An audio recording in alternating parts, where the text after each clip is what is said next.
In today's video, we are talking about how to be invisible, incognito if you will, while shooting an event. One of my favorite comments to get is, "Oh my gosh, I didn't even see you take this." And it made me think, what are the things that I do to be invisible while I'm shooting? Well, it turns out there's actually quite a bit, but today we're just gonna talk about 3. Actually, I'm gonna give you a bonus before we get going. Wear all black. Black shirt, black pants, black shoes, black socks and underwear if you really want to commit to the bit. Your level of dedication is entirely up to you. Now on to the actual tips. First up, timing.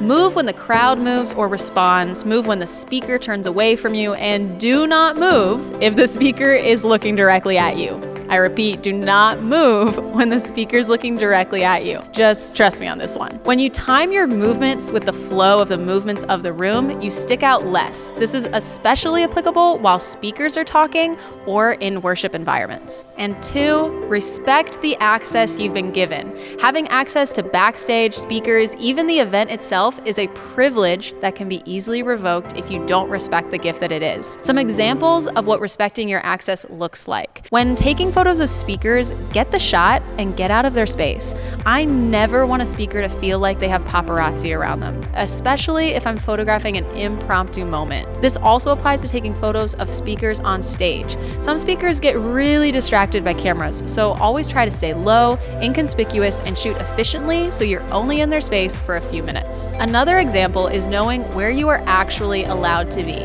Some events will give you free reign on stage, others will not.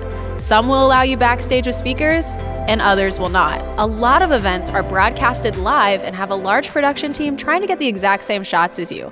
Try your best to pay attention to where they are so that you can stay out of their way. This alone will make you friends, I promise. I'm all for taking a risk to get the shot. Just know what boundaries you have before you consider strategically pushing them. 3, take a cue from Flo Rida and try to get low, low, low. I don't know how many lows there are, but there's more than that.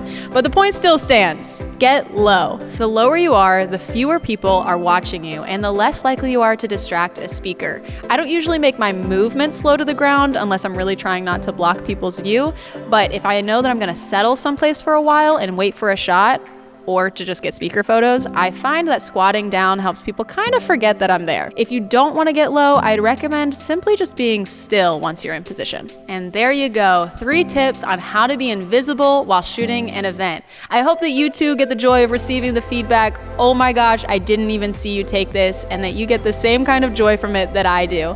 If you have any more tips that you think we missed, leave them in the comments below, and don't forget to subscribe to this channel so that you never miss a video. We'll see you next time.